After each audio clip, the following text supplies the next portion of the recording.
On TV, on radio, and on your smartphone. This is Talk TV.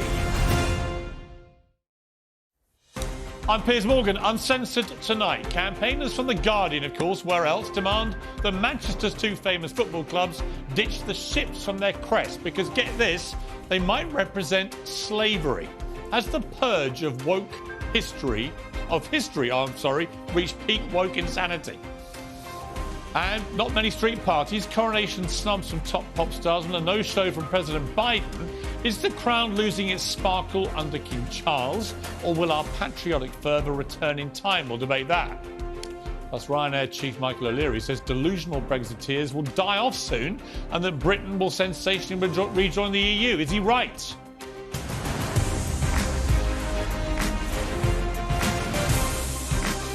Live from the News Building in London, this is Piers Morgan Uncensored. Well, good evening from London. Welcome to Piers Morgan Uncensored. And it really is uncensored. Anyone who watched last night's show can be under no illusion about just how uncensored we are. Joseph Stalin's murderous Soviet Union wrote the playbook on airbrushing history. After every treacherous purge, statues of traitors were torn down, roads were renamed, books were rewritten. Heroes turned villains were even scrubbed from photographs.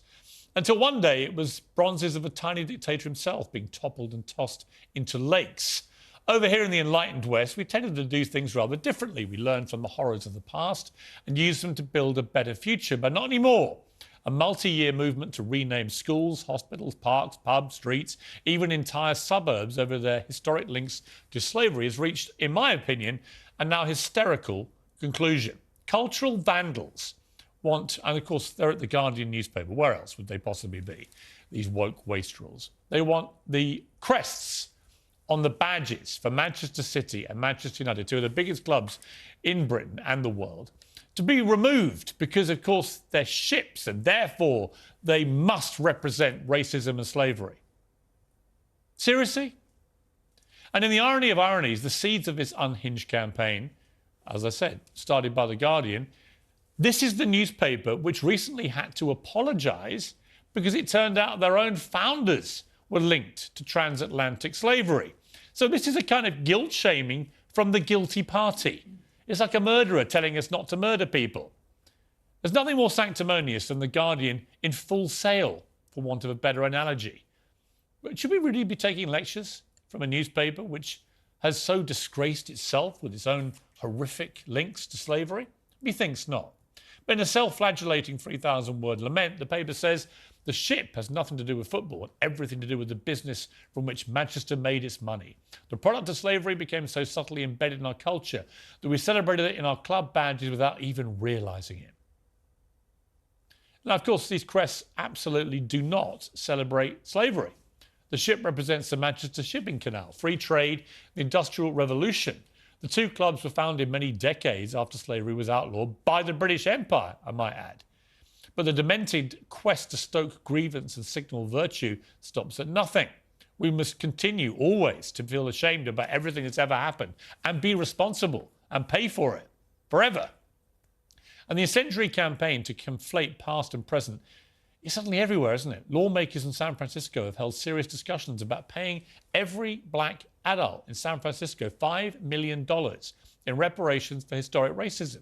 And the former BBC journalist Laura Trevelyan recently donated £100,000 to Grenada, where her ancestors once owned slaves. And she's quit the BBC to campaign for more people, including the British royal family, to do the same. Just like the ridiculous crusade against historic symbols, this movement blames the evils of the past on the people of today, none of whom had anything to do with it, and most of whom, I imagine, probably condemn it as much as anybody else. We can learn a lot from the failings of the past, but first we must stop destroying it and stop apologising for it. Well, joining me now is the author and playwright Bonnie Greer, Talk TV contributor and lawyer Paula Rowan Adrian, and the podcast host of Across the Pond, Hotep Jesus. Well, welcome to all of you. All right, Paula, let's start with you, because I know what you're about to say is going to make me infuriated and it's going to be utterly insufferable. Excellent. These are two crests that carry images of sailboats. Yes. It's got nothing to do with slavery or racism. If that's your opinion, then you're entitled to have it. It's a fact. Well, you don't know that, Piers, and the historians are being asked to look into that. And that's what should properly happen, shouldn't it? Because when you tell us about history and how important history is, what we want to do is to ensure that we have got this right and we are going to grow from this experience. Yeah, I'm not growing from it. I'm growing. Going to deny it. I am growing from this experience. I'm growing very annoyed. And I'll tell you why. Why are we annoyed? Let me tell you why. Why are we weary when we talk about slavery? No, I'm not worried about that. I thought slavery... tired when we talk about World War I or World War II. Like everybody I know, I thought slavery was disgusting, and I'm very, very glad that everyone came round to their senses it was disgusting and that Britain actually led the way in ending the damn thing. Of course I do. Slavery was disgusting.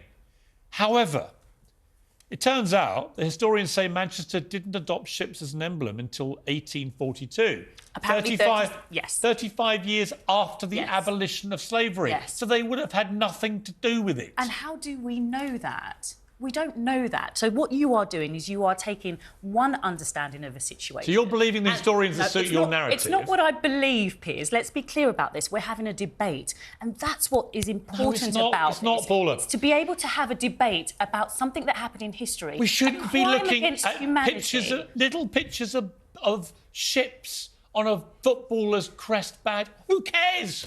Well, it's got nothing to do with it. Well, clearly, I'm sure the players at Manchester City and Manchester United, those who advocate, show racism, the red card... No, here's what's going to happen. They will care about it. Here's what's going to happen. The Guardian, which has just been caught with its racism trousers down, right, because it turned out they were founded by a bunch of slave owners, right? So they're the last people on earth to be lecturing about this. Is that right? Aren't they the right people? No, actually? they're not. They're not. Because I found their hand wringing over that utterly ridiculous. I'll tell you why. Well, they've apologised. Every single family in Britain, if you go back far enough, you'll have people in their past, hundreds of years ago, who employed slaves, almost certainly.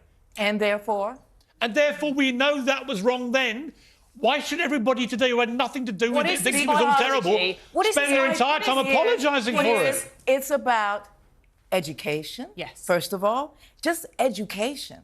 And the second thing it's about, and you know this, we always rewrite history. We rewrote World War II because we found out about Bletchley. A person who grew up in the 50s would have a different World War II than a kid now because we found out about Bletchley. So we are getting more intelligent. And that's one thing that's happening. And I mean, Bonnie, you can't be serious. Hang on. And the other thing, the United Kingdom was actually on the side of the Confederacy during the Civil War, and in fact was going to send a ship to the Confederacy to fight for it when it was stopped and warned by Lincoln and paid an indemnity to the United States. Who is going to pay me and my family reparations for what the Vikings did to us? Well, I think you should seek it out. Who's going to? Explore it. Seek it out. So literally, so we go back over every invasion, every bad thing. Hang on, let me finish. It is the ideology Let's try and have a conversation. Denial. No, it's not. Ideology of denial. I'm not denying anything happened. So then let's deal with it. No, what I'm saying is once you start this woke rampage, there is no end. A bit like the statues of historical figures. They're all... Guess what? Hang on, let me finish. Ladies, give me a moment.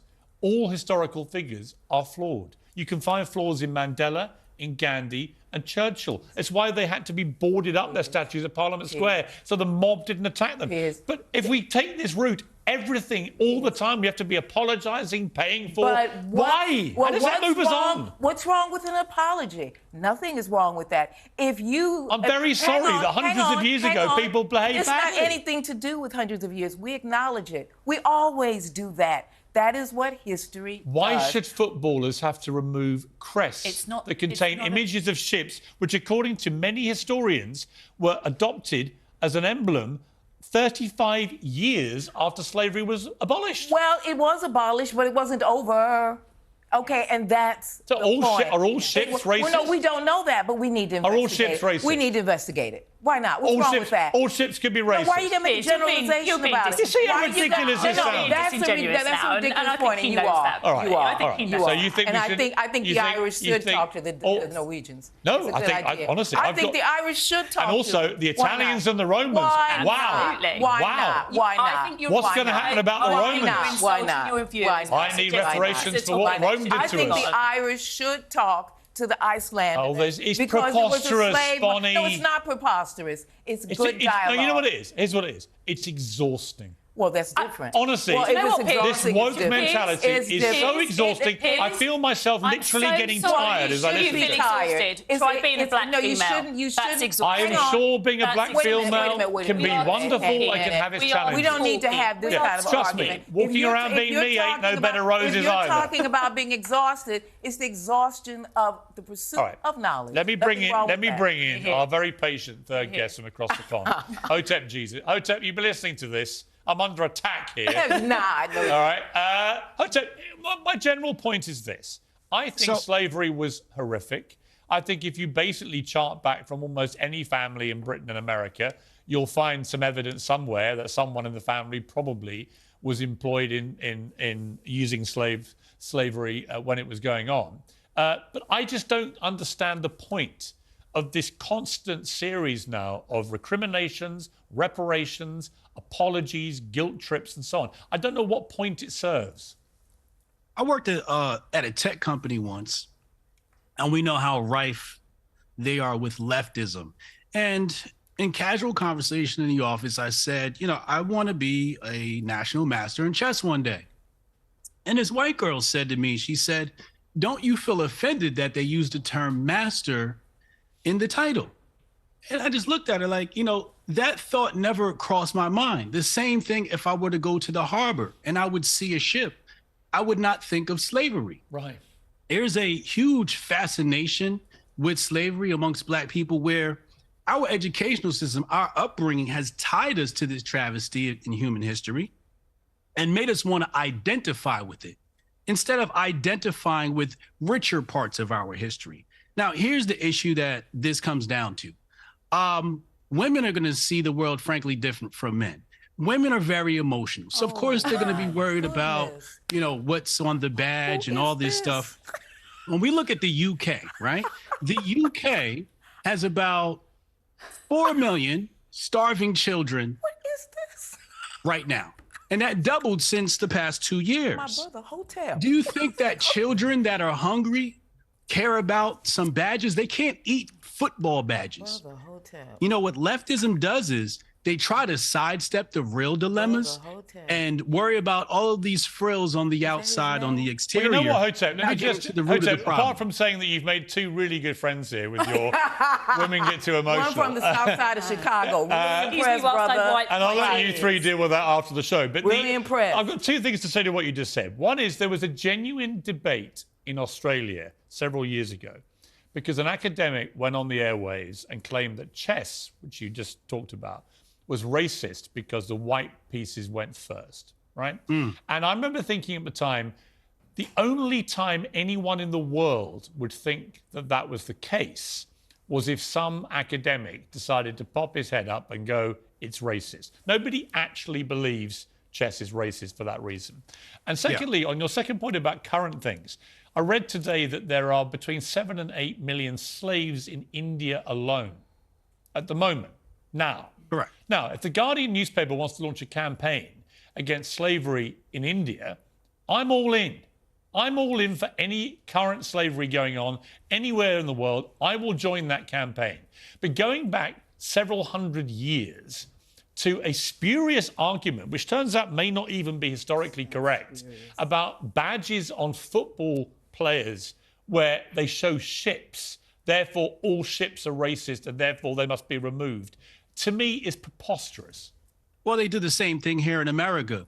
They wanted to remove Aunt Jemima from product packaging. They want to tear down statues. They're tearing down Lee, Robert E. Lee, I believe his name was, famous general. Wants that to happen, brother. A whole bunch of people are involved in what Jay-Z has a quote. It goes, moral victories are for minor league coaches.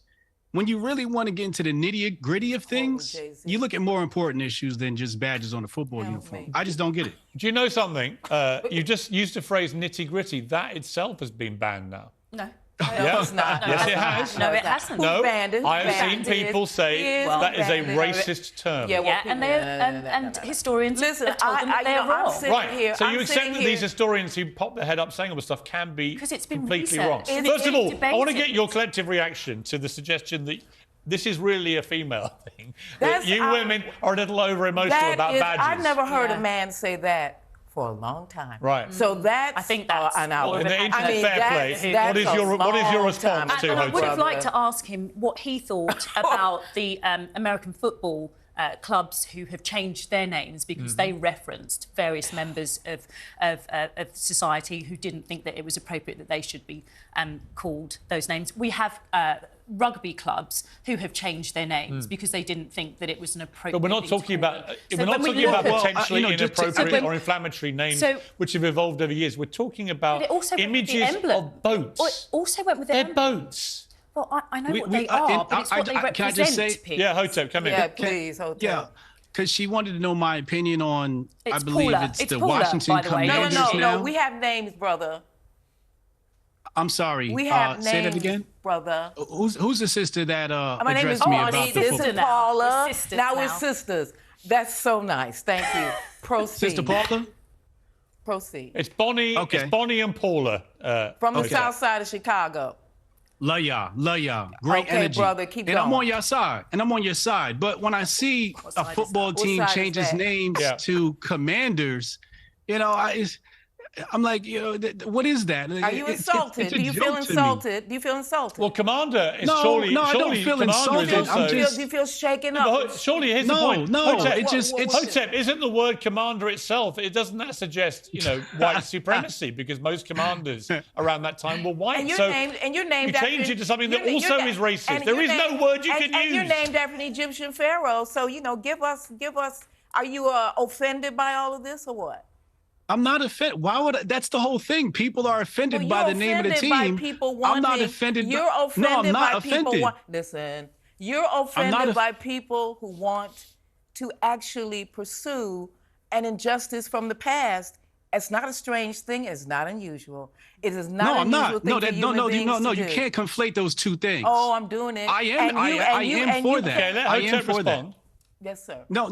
What she said is just inaccurate. She tried to conflate two things. She tried to say I didn't care about the travesties and conflate that with something about the football team is going to change that. Right. No, I agree with you. There are real issues that need to be dealt with. Changing the football team is basically not tackling the problem. Exactly You're ignoring right. it. It's a way to It is waste time. tackling It's the a way to problem. waste a Sir, budget. If we admit to, and this is in psychoanalysis, that there is such a thing as generational trauma, okay, it does exist. It does exist in families, and it can exist in a people. Now, I'm not going to go all the way and say, do this, tear statues down, because I don't think taking a statue down solves anything. You're going to go after the badges on football. No, I'm not shows. going to go after We're badges. going after the debate. But the Piers. debate We're going is after the okay. debate. There is The no debate. There They're is a badges. debate. Listen. But this Listen, goes back to the Hang on. gender Everyone conversation. hold their horses. If that isn't a racist term. I don't know. Maybe horses get offended. Well, if you keep saying it might Here's be. my point, Paula. Everybody is offended by everything. And so I once don't agree with you, once Piers. you assume that we have to start feeling guilty for our past, there is no end to it. Who's I talking think the about Irish. guilt? I think the Who's Irish talking should about go guilt? after the That's a very Icelanders emotional term because to the use Irish in were a enslaved debate. by Iceland. I think they should It's do a it. Why very not? emotional term to use Yeah. in a debate. All right. What I would love to do is have a campaign to close down The Guardian. I think that would be hugely popular. I think because of their outlandish links to the slave trade, The Guardian should fall on their own virtue-signaling swords and close themselves down as a matter of they should cancel themselves. So if you're watching Guardian journalists, I know you probably are, I'm your guilty pleasure. If you're watching, cancel yourselves tonight. And they'll do what you It's say. the right Yes. thing to do. They'll do You what are you say. tarnished by your slavery background, and you must end the Guardian newspaper as a matter of urgency in the national interest, and then you can all run off and feel guilty for the rest of your lives about the shame you have And they'll wrought do what you say. on everybody. And when you're writing out your check, Piers, I'll remind you how to spell my name. I know how to Very spell your good, name, very Paula. good, very I know how to spell your very name. good. He writes a check to you. But This I'm is- first of all this waiting is- for my check from the Romans and the Vikings, Well, which I will get be it going. aggressively pursuing. Get it going. Lovely to But see you this is- both. Thank you. A spirited debate as always. And Hotep, thank you very much indeed over in America. Thank you. Probably quite a good thing for you. You are several thousand miles away from these two because you're good. they're beginning to steam over. I think you got them with the emotion line. Thank you both, all three of you, very much indeed. Well, Uncensored next. Protests, very few street parties by comparison to previous royal events, and celebrities snubbing the coronation.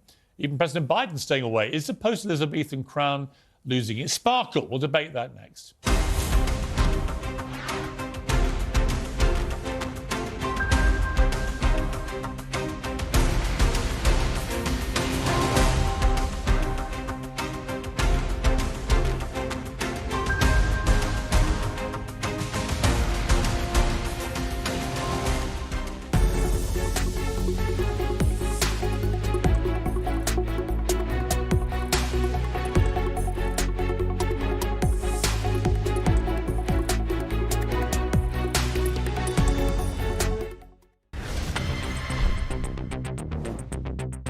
Dearly beloved, let us pray.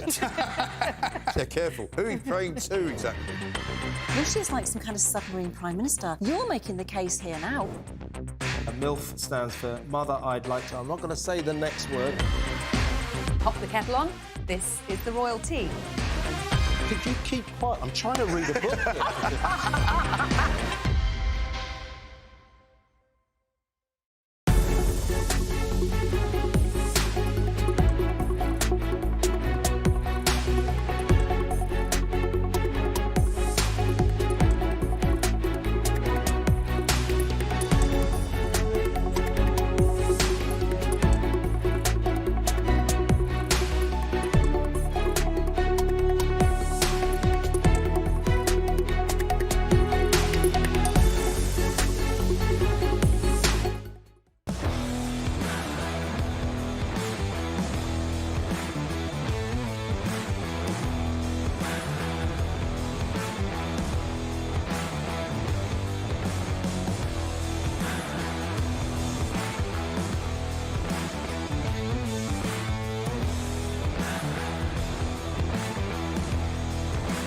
If you're thinking it, we're talking about it.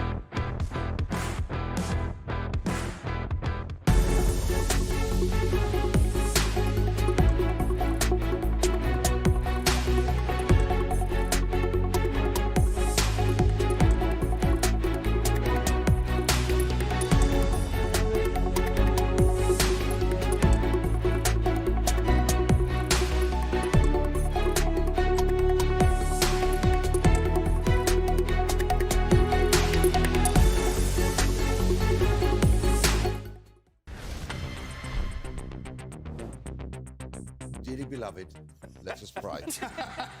Yeah, careful. Who are you praying to exactly? This is like some kind of submarine prime minister. You're making the case here now. A MILF stands for Mother I'd Like to... I'm not going to say the next word. Pop the kettle on.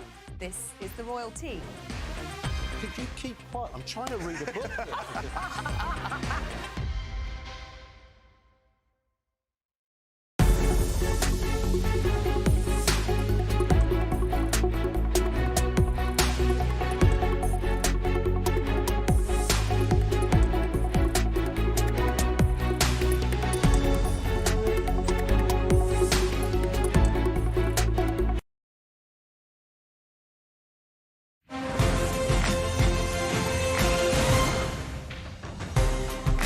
Well, just over 2 weeks until the coronation of King Charles. So is the country and the world in the grip of royal fever? Well, not quite. When it comes to street parties, 16,000 were organised for the Queen's Platinum Jubilee, but there's only been 361 applications for the coronation. This is reflected in a new poll, with 35% of Brits saying they don't care very much about it, 29% saying they don't care at all. Well, nearly 1,400 people expected to take part in Not My King protests. World leaders like President Biden and top pop stars have also been snubbing the coronation. Here's the White House's press secretary diplomatically trying to explain why. The president had about a 25-minute, 30-minute call with King Charles III, and during which he congratulated the king. And they have a very friendly conversation. They have a good relationship with the king. He talked about how he enjoyed visiting the queen, I should say, back in 2021. The king offered for him to come and do a state visit, which the president accepted, and so they will see each other again very soon. And I'll just leave it there. Have you ever heard a lamer or more tortured excuse for why the President of the United States isn't coming? So has the Crown lost its shine? Well, joining me now is author and historian Tessa Dunlop and King Charles's former butler, Grant Harrell. So welcome to both of you. All right, Tessa, off you go. Has it lost its lustre, the Crown? I think we've maybe got royal ceremonial fatigue. The Queen, God bless her, lived a very long time. So we had a golden jubilee, we had a diamond jubilee, we had a platinum jubilee, we had a thumper of a funeral. And now the air's come out of the machine. And, you know, Piers, I missed you when you're in America, but I'm going to give some of the blame to people like you and people in the press peddling this kind of divisive narrative, making the scars in the royal family deeper than they really needed to be. Rather than the people doing TV interviews and best-selling books trashing the royal family, who happen to be members of the royal family. They're not to blame. Of it's course. us reporting on the trashing that's the problem. That's It's a bit like control. Prince Harry saying, I never accused the royals of being racist, even though we all heard what him and Meghan Markle told Oprah Winfrey. No, it was the beastly media who for 2 years falsely reported it as racism until we've now corrected them. It's so good that you haven't lost your pizzazz on the other side of the Atlantic. The point being... Tessa, it's such horse manure. It's Let not, me bring in Grant. Grant. What do you feel about our coverage? Grant, you work with Prince Charles, now King Charles. Yeah. I'm excited by the coronation. And I think that the public probably will come round quite quickly, as they tend to do for these things. I think there'll be a lot of fervour building up to the coronation itself in that week. And I think we'll be surprised by the scale, actually, of celebrations for this. It's the first coronation in my lifetime, in most people's lifetime. With first coronation in 70 years. And I've always said that with the Queen, obviously, most people loved her, we respected her. As you mentioned, she had many jubilees and celebrations. This is the first for the King. You know, it's a beginning for him with his new reign. And as you've said, it takes time. But I think, you know, I know there's saying popularity polls and everything, but from the people I speak to, people I know, a lot of people like him, admire him, respect him. But you're in the royal bubble, so's Piers. You're in this I'm not in any bubble. royal bubble. We are in a bit of a cushion bubble where we hear all about the coronation, drip-fed into our inboxes. Oh, this is happening. Oh, that chair's being polished. Oh, she's wearing that crown. Actually, it's quite exciting. But it is for you. I mean, partly because it butters your bread, and why not? But beyond the sort of central London chatterboxes, who's this really speaking to? You know, in Europe, can you tell me when the last coronation was in Europe? I don't care. Well, I care. 1922, Piers. So? What is Britain doing still wandering around with baubles in a cost of living crisis? I think that the apathy Because actually the speaks monarchy remains something that the vast majority of this country still respects. And you can have a monarchy. Like and have. And I think that the trouble is, you see, you being a key supporter of the Duke and Duchess misrepresentation of whining, what the damage that they've done, Grant, I think is actually quite calculable now. Where you can see a lot of the reaction, especially in America, I've just been, a lot of them saying, yeah, the trouble with the royals is they're racist, aren't they? And they're callous and they're horrible because Harry says so. I mean, it's really been quite marked and damaging. It's certainly been upsetting. I mean, I felt sorry for the Queen because obviously at the end of her life, this is what was all going on. While Philip was dying, while she was dying, I agree. There's these two yapping away, pouring more and more manure over them. Could you imagine if it was a former staff member doing it? You know, it'd be shut down. It just wouldn't happen. But can we be honest, Grant? I bet you and Piers, certainly Piers, if I know you even one iota, was just an eensy-weensy bit disappointed that Meghan isn't going to be at that coronation. Why? I think... I'll tell you why I'm disappointed. I'm very disappointed Harry's going to be there. I'm very disappointed that Charles, although I completely understand it as a father, why he's felt the need to do this. He doesn't want to be seen to be the bad guy in the whole thing. But what the hell is Prince Harry doing, having trashed the family in that horrible book he wrote, the terrible series they've done, the interviews they've done, trashing. damaging the institution of the monarchy, damaging the royal family, and then they have the brass neck. He turns up at the coronation. Well, we know that. And we know why he's doing it. By the way, awkward. we know why he's doing it. He's doing it because I suspect Meghan Markle has gone, you better get over there and get on that balcony somehow, because our entire commercial world depends on you still being a dominant member of the royal family. Let's take a reality check on the idea of money in the commercial world, when today we've just seen it released after comprehensive investigation by The Guardian. The King is the richest royal ever seen by world kind. Is it £1.8 billion? The sovereign doesn't have to pay inheritance tax. You can feel a bit of sympathy for Harry. He's been totally bumped out of the equation. It all goes Queen, Charles, William. That's where our national wealth goes. They should be paying for the coronation. No, not donating some money. I'm sure I read somewhere that he's donating some of the wealth or something. You know, and I know, you know, you could argue about the amount of money they've got, but at the end of the day, I think they're good value as well. I think what he does, the work they don't pay any inheritance tax. They're living in a different fantasy land. They're members of an institution which actually pays for itself. The tourism money that comes in alone pays for the costs of us upkeeping the royal family. I get that, but if you got to hand your mansion to your children, they could pay for themselves. They play by a different set of rules. Yes, they do. Which is why we judge them. Yes, they do. And with by a the way, different set and of in rules. return, they live in this endless goldfish bowl. They don't have a lot of the freedoms that we enjoy.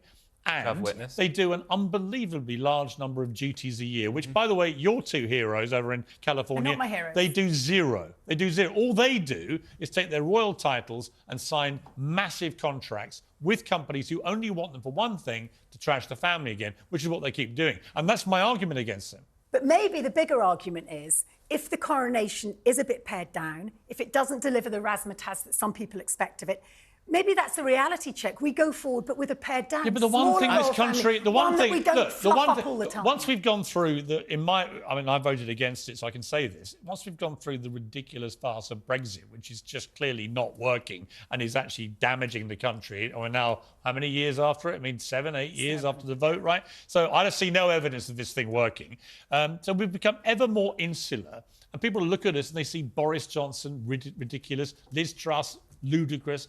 We become a laughingstock. The one thing that we do better than any other country in the world is pomp, pageantry, military ceremony, and we're putting the whole shebang on in 2 weeks' time. And it's a moment for the light of the world to shine on our country, and we can feel proud about it. And it picks people rather than feeling ashamed and embarrassed because Boris has done something stupid again, or Liz Truss has tanked global markets, or whatever it may be. But Piers, if we want to feel proud again, then let's take away the bile, let's draw away the soap opera, The bile and let's is just coming enjoy from it. Harry and Meghan. But no, because we stoke it. It's Look at us constant. talking about We're it. not Let's stop. stoking it. They're doing it. Let's join together. I'm happy. By the way, the media can't ignore two members of the royal family publicly trashing the royal family. It's obviously a huge news story. They've got to stop it. Can I also say with a coronation, any big celebration with the royal family, it brings people together. That's one thing I've noticed. Yes. Look at the Mall. Look at the Mall. And Only also, each year they bring in over 500 million from the tourist industry. Can you imagine what they're going to bring in with the coronation weekend? The amount of people are going to be in London. Huge, absolutely the huge. great news is Harry goes home after the show on the Saturday. That is good news, And yeah. I've kept my Sunday free for lunch with you, Piers. No, the good news is he is going straight home. And that is his home. His home now is in Montecito in California, in a massive mansion he got because he sold his family out. There's a word for that, and it's called traitor. Anyway, lovely to see you again, Tessa. Nice of you to make your comeback on our show. And good to see you too. Good to see you. All the best. Uncensored next. How does comedy survive in an age where just about everything is offensive? Well, comedian and Fox News star Kat Timothy is next. She's written a great book about this.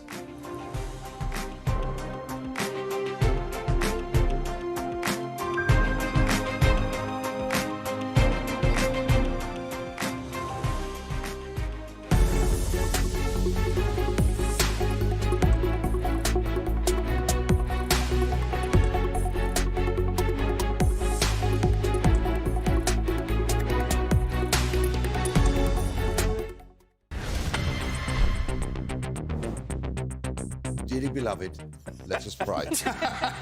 Yeah, careful. Who are you praying to exactly? Rishi's like some kind of submarine prime minister. You're making the case here now.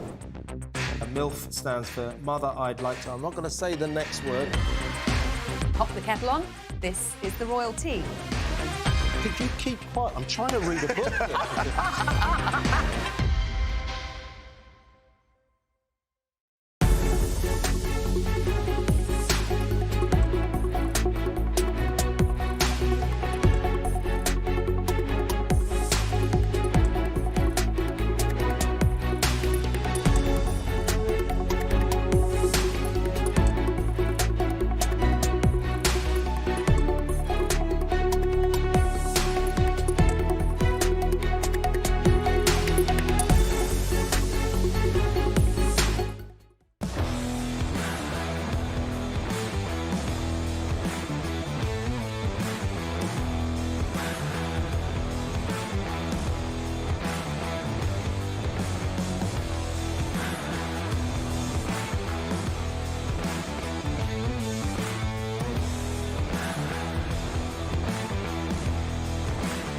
You're thinking it, we're talking about it.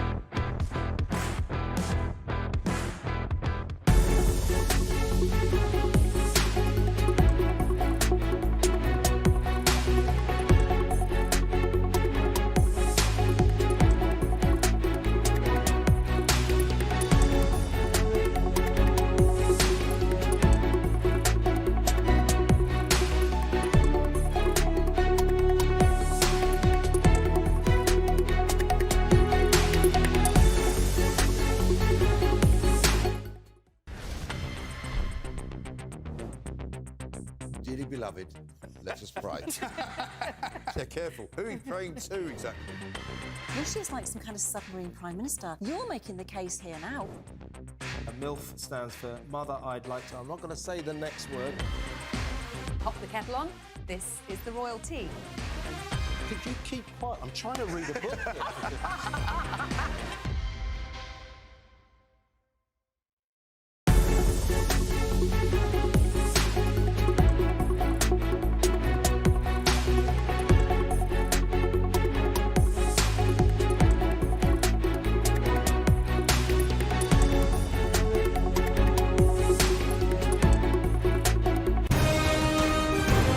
This is Talk TV.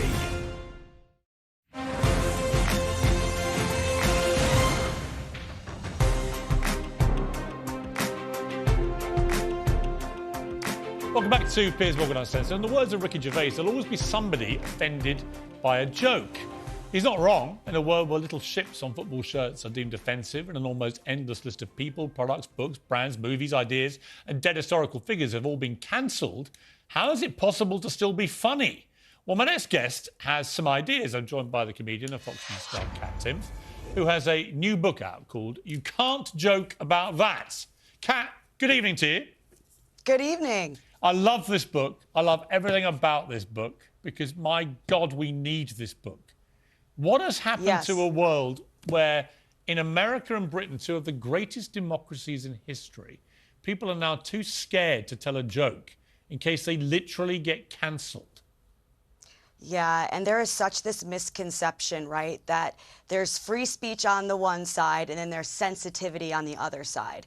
That's really wrong because, I mean, I write in my book about a lot of traumatic things that I've been through, and every single one of those things was made worse by the pressure that I could feel other people felt to speak to me so carefully and not say the wrong thing. Because then, in addition to dealing with something traumatic, like the death of my mother or a medical situation that was very serious, I then also had to feel isolated from other people who were terrified around me. And what actually did help me was making jokes about those things that you're really not supposed to joke about, because laughing at something is so healing because it takes away its power. Yes, and it used to be that what they called, dark humour, black humour about things, which is where you would laugh sort of, in serious situations. It used to be celebrated as a kind of a well-known comfort blanket to get through the difficulty in life. But now it's become a case where even in your difficult moment, someone says the wrong thing, they have to be cancelled. Therefore, the whole thing gets even worse. Absolutely. And I just don't know how these standards are put into place to be sensitive to people going through tough things, because research shows that, everybody knows that you can't make fun of, for example, a terminal illness or make jokes about a terminal illness, except for the people who are suffering from terminal illnesses, who rate humor as higher than solemnity and what helps them to get through that and feel better. In some cases, even higher than actual physical pain relief. I know when I was really struggling, I write about this in my book, in Los Angeles, I was alone, I was really broke, things were going really, really bad for me. And I started doing stand-up comedy because I really just felt so powerful over these things that are making me feel powerless. And also, being on stage and having people laugh, that became my only means of connection, really, during the loneliest time of my life. And it's really, really sad to think that we might be losing that. Well, you talk with unbelievable honesty. And honestly, it's a fantastic book for that because it gives it such a raw, real quality about why comedy became your savior in a way. Because you went through so much and you talk about grief and relationship breakups and quite serious illness, all these things. But the common thread with all of it was that somehow you found a way to laugh. And, when I was young again, in my family, it was always, laughter's the best medicine. Along with a large scotch, have a laugh would be the mantra. But now it's not like that. Too many people are like, well, you can't. As you say, when you're in a very awkward, difficult, sad or whatever, horrible situation, actually it's the best way to lighten the load. But if you lose that, the load never gets lightened. Yes, and also with every tough thing that you go through, the one, I suppose, bright spot in that is by going through it, you're automatically building a connection with everyone else who's been through that thing too. But what's the use if we can't talk about it? We can never make those connections if we're too afraid to talk about it and say how we really feel, or even make jokes about it that other people might find healing and might make those people feel less alone. Right. I mean, my mom, as she was dying, on her deathbed, knew she was dying, she was making jokes about it. And I remember looking at her and I remember learning, really, even more than I already knew, okay, if she can joke about her there's nothing more serious than dying. Right. And if she can joke about that, we all can joke about anything. Well, my favourite joke when I grew up was what was written on the hypochondriac's tombstone. Told you I was ill. Told you I was ill. Yeah.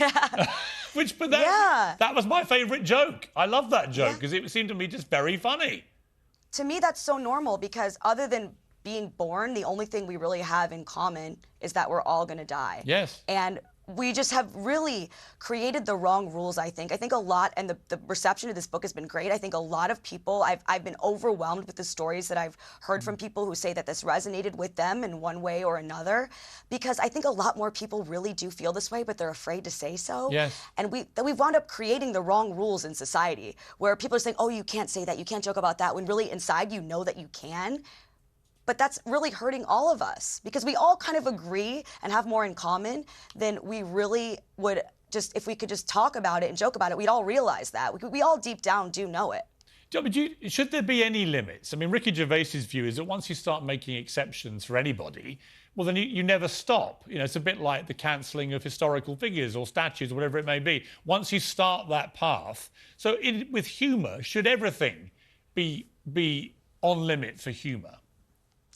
Yes, I think that everything, absolutely. And I think that actually the darker and more traumatic something is, the more important it is to be able to make jokes about that, because what needs the healing power of comedy, quite like the dark stuff, right?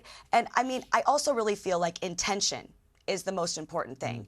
Intention. Was someone intending to make you laugh and entertain you, or were they trying to be hurtful on purpose? There's this idiotic school of thought out there now that if someone says something is offensive, they're automatically right, and it doesn't matter whether they intended to be offensive or not.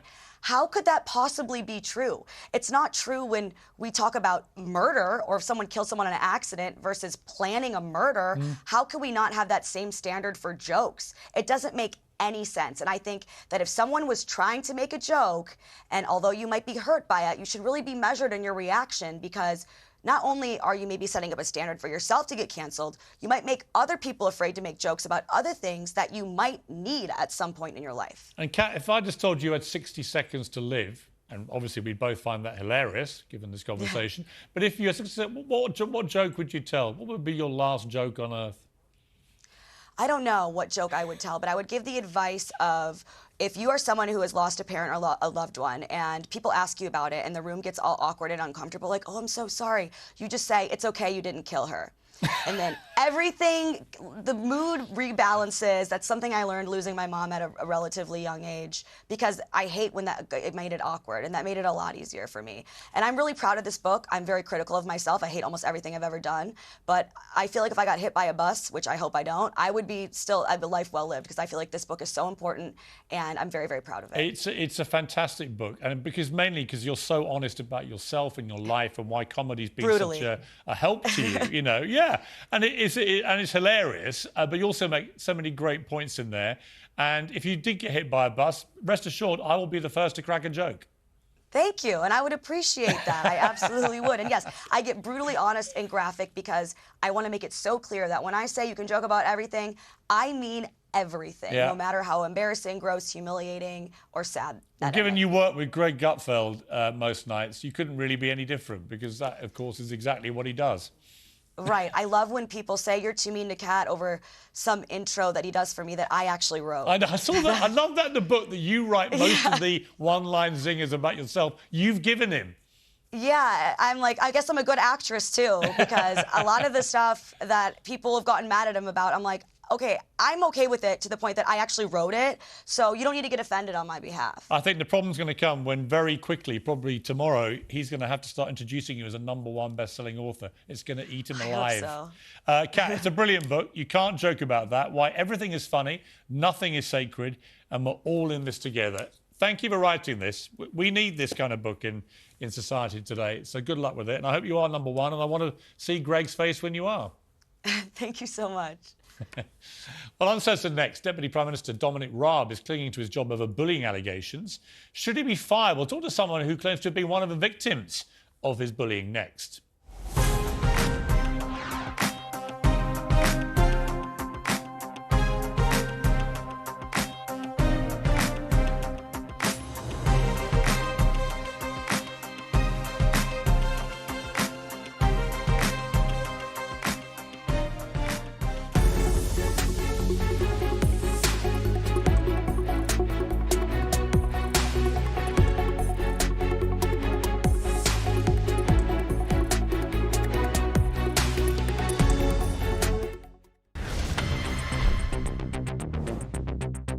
Dearly beloved, let us pray. Yeah, careful. Who are you praying to exactly? Rishi is like some kind of submarine prime minister. You're making the case here now. MILF stands for Mother I'd Like to. I'm not going to say the next word. Pop the kettle on. This is the royal tea. Could you keep quiet? I'm trying to read a book here.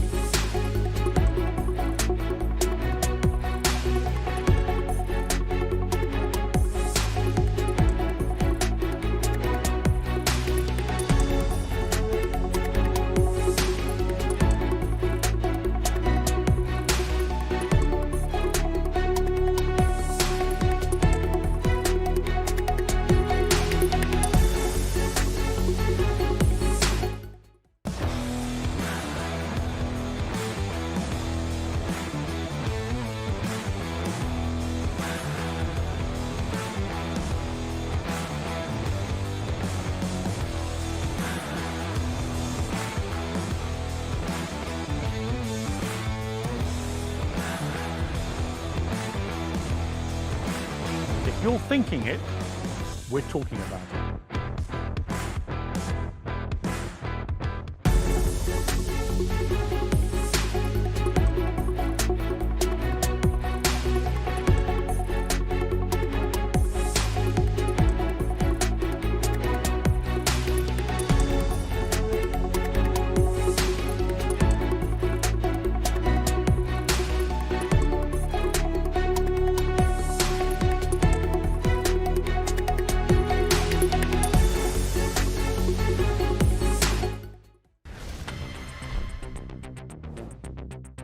Dearly beloved, let us pray. Yeah, careful. Who are you praying to exactly? Rishi is like some kind of submarine prime minister. You're making the case here now. MILF stands for Mother I'd Like to. I'm not going to say the next word. Pop the kettle on. This is the royal tea. Could you keep quiet? I'm trying to read a book here.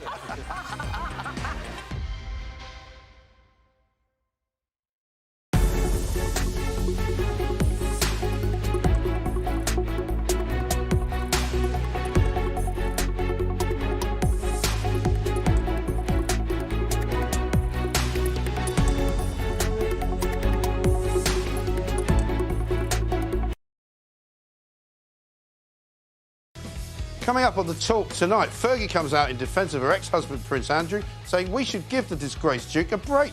The fate of Dominic Raab hangs in the balance tonight as Rishi Sunak dithers over the report into his alleged bullying, and campaigners want to cancel Manchester United and Manchester City's football badges over slavery links. That's all at 9 o'clock with this shower.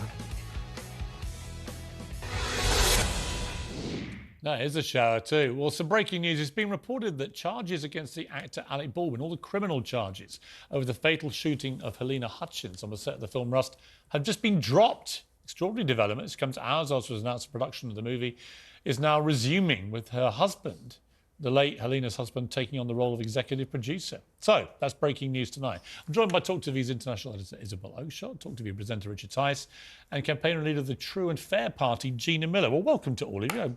Superstar pack, if ever there was one. Gina, so I want to start with you because Dominic Raab, his future hangs in the balance. This report into whether he's a big bully has gone to number 10. Rishi Sunak has spent hours going through it. No decision or announcement based on what he's been reading today, so we expect it tomorrow. You yourself had an experience with Raab which makes you think he is a bully. Well, they're two different things. I've had personal experience where he was a bully to me, but this is in what way?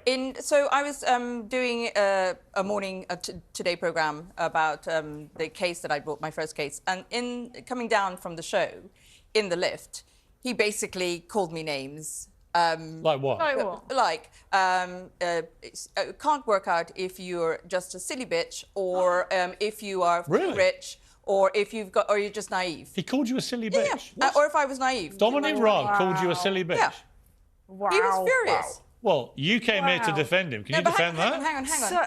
But, well, hang on. But after that as well, when we next met at another occasion, when we were on, we were going to another Question Time show, whatever. And, you know, his behaviour was inappropriate as well on that occasion. In what way? And I've written, I was on the show, I was going to be there with Nish Kumar, the comedian who was on, my brother was there. And Raab sort of went up to my brother, who looks nothing like Nish, and said to him, oh, we're on together, and totally ignored me and said, we're on the show together this evening. And my brother said, no, I'm not. You know, we don't look all the same. And Raab sort of looked really embarrassed. And Nish Kumar came out and he said, well, why didn't you say hello to Gina Miller? You're on the show. She's on the panel with us tonight. And he just looked at me and walked off. And it was just a bizarre way of behaving. I mean, that's sort of weird, inappropriate. The first thing you said, if Dominic Raab, who's Deputy Prime Minister, called you a silly... Well, he wasn't then, obviously. No, but he is now. He wasn't. He is now. But what I was going to say is it's different. Is this behaviour that's going on? This report is about him being a boss across not one but 3 government departments. Yeah, but if that's the way he spoke to a high-profile woman at the time, privately, when he doesn't think people are watching. Well, the thing is, I think it's because he saw me as being lesser than himself. Yeah, I think that's what. Okay, let me bring in Isabel because I think you came here to be defensive of him. But when you hear that as a woman, what do you think? It's not even as a woman. I'm just actually shocked. Yeah. So, I mean, I've known Dominic Raab since 2010, since he first came in as a backbench, newly elected Tory MP. I have never found him anything other than, at the very least, civil. I think he's got a very, very strong work ethic. He is a workaholic. I think he demands very high standards of himself and the people who work for him. And I strongly suspect that results in him sometimes being quite And what do you feel now you've heard this? Quite demanding. So I was absolutely going to defend him on that basis. If he said that, that is But you can also outrageous. Go how he wrote about me as well and talked about me in press, but that particular line, I mean, Richard Tice, it's that phrase. Should anyone be Deputy Prime Minister who calls women silly bitches? I mean, that is indefensible. That's obviously the first I've heard of it.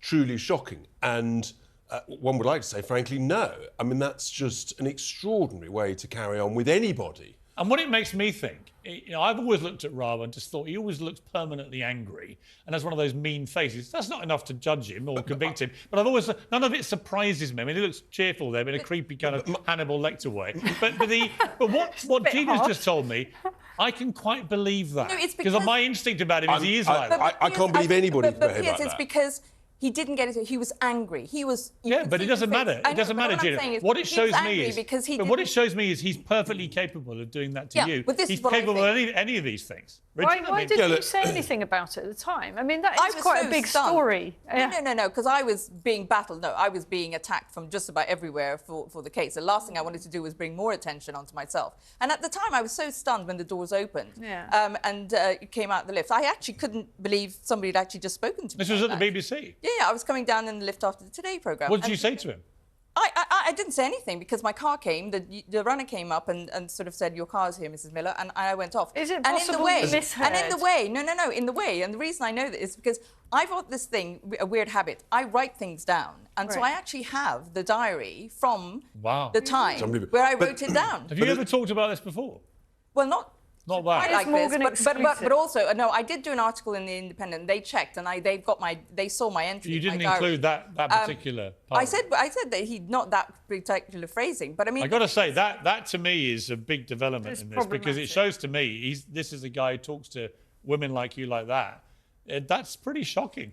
I mean, I want ministers to be demanding of civil servants to get performance, so they're held to account and they deliver for taxpayers who pay their salaries. But we do not want ministers behaving like that, frankly, with anybody. But what I'm saying is this is somebody who, which plays into what Piers is saying, is about this is somebody who, when it's juniors or maybe some people he doesn't see as being on the same level as himself, has a sustained pattern of behaviour. Well, it says to me he's just a nasty piece of work and a bully. Which is bullying. It's bullying. And so therefore it makes me think that, I mean, let's see what the report says, but there's so many people have come up with similar stories. It's like eventually, you know, can he really be an innocent guy when we just said that? Well, I think Sunak's got a real problem because the thing is, if he says no, Rab stays, there's a whole load of civil servants who are saying that they're going to walk, and they could bring individual cases against Rab. So this is not over by a long way. I think we should obviously see how it all goes, but then maybe reconvene afterwards, maybe next week, because it's going to be a big story. Yeah. We've actually run out of time. This was such an enthralling development. We run out of time. What we have got time for is today a very exciting development on Piers Morgan Uncensored. In less than a year, it's our first anniversary next week, we have passed 1 million subscribers to our YouTube channel, which is making us, apparently, the fastest growing news interview show, not just in this country, but anywhere in the world. So thank you if you're one of our subscribers. There's the live thing there. If you're not one, get on our YouTube channel and subscribe. All our great interviews are there. All the great content's here. And we have this wonderful cake here, which has been done especially for us. Here it is. Where's camera one? There we are. Piers Morgan Uncensored, 1 million subscribers. Absolutely brilliant. Thanks to my brilliant digital team who've led the way, to Lindsay and Matty. You've done a great job. Thanks to all the Piers Morgan Uncensored team for getting us all the great content. Thanks to my great pack. Happy anniversary next week. Congratulations to us. We're all wonderful.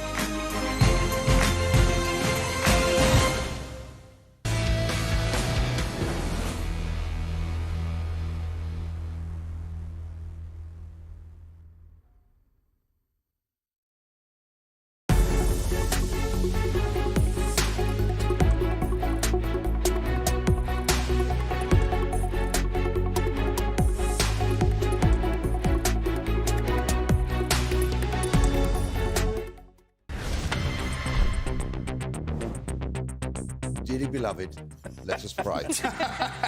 Yeah, careful. Who are you praying to exactly? Rishi is like some kind of submarine prime minister. You're making the case here now. A MILF stands for Mother I'd Like to... I'm not going to say the next word. Pop the kettle on. This is the royal tea. Could you keep quiet? I'm trying to read a book here.